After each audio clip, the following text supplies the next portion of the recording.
Hi guys, I'm your host Nicole Obimbo. Welcome back to my channel. Thank you for clicking on this video. I hope you enjoy. So today we shall be baking cookies and these are the ingredients that I shall be using. So that's me. I was walking into the store to get an ingredient which I forgot to bring. Please note, you might be hearing goats, chickens, ducks, airplanes in the background. Our neighbors are very interesting. They are very interesting animals. Inaniuma, but itabidi tuzoe. So this is a recipe I shall be using, but I won't follow it like 100%. Excuse the lighting. It was daytime and the weather was being weird. Here I didn't understand what I read. Like I took a glimpse of the recipe, I was like, let me just read it properly so that I can understand what I'm baking. First things first is a flour. For baking, I use all-purpose flour, whichever brand you want. Flour. So I'll be pouring the flour into the measuring cup and I'll put the cup in the bowl so that it doesn't like make a mess, but I promise you ilikuwa inaingia. It was entering the cup. So the measurement for flour was 2.5 cups. You know, Kenyans, we like measuring our eyes and then we shake the nini to see if it will level. Hey, you see what I mean? Anyways, after the first cup, I was like, nina overdo. Let me just push it away and measure it nicely where I can see what I'm doing. At this point, I was like, wait, nimemaliza flour. Our economy these days na flour. Wacha tu. Anyways, I took the half empty one and I used it. As I fast forwarded a bit, and we are still checking and looking. In this economy, yeah. Accuracy is what we are aiming for. So when I bake, I like start with the dry ingredients, then I add the wet ones later. I forgot to mention that I was making the recipe times 2. That's why you're seeing a lot of flour being added to the recipe. I like that I say it's worth it and it's still not reached the halfway mark, but you move regardless. I was like, let me level the flour. Oops, it fell down. It's sour too. It's okay. It's good. The second ingredient is sugar. So I was getting the sugar. I put it in a glass container. I feel like it's easier to use in a glass container than in the packages they come in. Wool up, just wool up. Where the measurement for sugar was 1.5 cups. I don't know why we do this as Kenyans. Like we tilt our head until we see the angle at which the substance. You know what you are? EP, aka enemy of progress. His substance is. You understand what I'm saying? You get out of here right now. Are you not ashamed of yourself? Are you not embarrassed? This is really embarrassing. I was just trying to pour sugar in peace, surely. The next step is bicarbonate of soda, 2 teaspoons. Step 3, this times 2.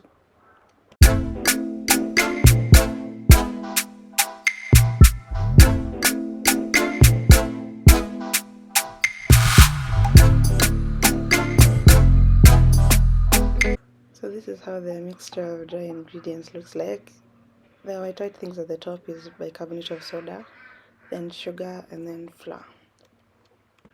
So at this part I stopped recording because there are so many people in the kitchen, so I was like, So I just added like 1 cup of cocoa powder. Like, you know how you have drinking chocolate? I just used the cocoa powder one. I'll show you in the next step. This is the container I was describing. Yeah, I just like shook it inside the cup.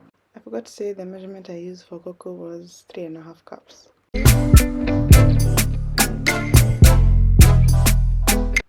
I was doing that like funny thing with my nose because I didn't want to sneeze. What? That powder is serious. I'm sure you're wondering why I'm eating a spoon and it's powder. Let me tell you, this cocoa powder icona lamps. So I was smashing them so it becomes powder again.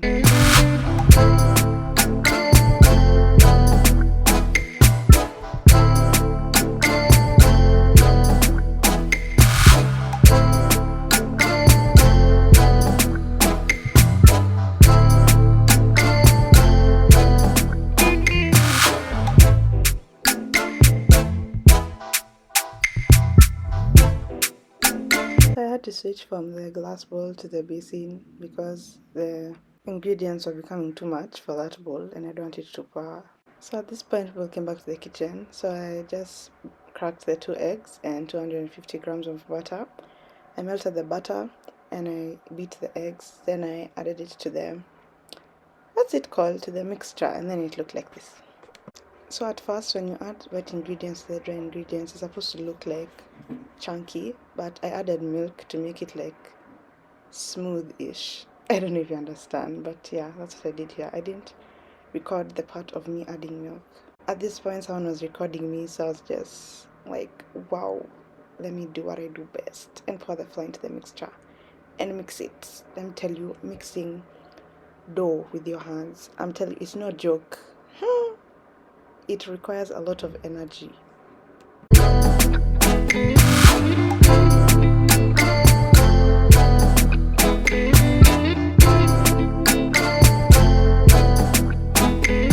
At this point, I'd canned the dough. Okay, I'd mixed the dough until it was sticking to my fingers like this. Then I was like, let me just continue mixing until it becomes the texture I want it to become. So this before, and then this aftermath. So I put it in another bowl. So I put it in the other bowl and felt the texture. The dough is not supposed to stick to your hands like it did at first. So it's supposed to look like kinda clean, but kind of dirty.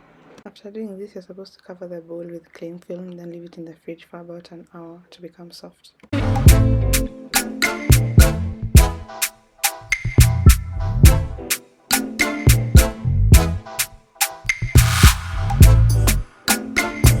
As you can see, the dough became very soft and smooth. Thank you for reaching the end of this video. Part 2 will be coming out soon. Don't forget to like, comment, share, subscribe, and turn on post notifications. I'll see you next time.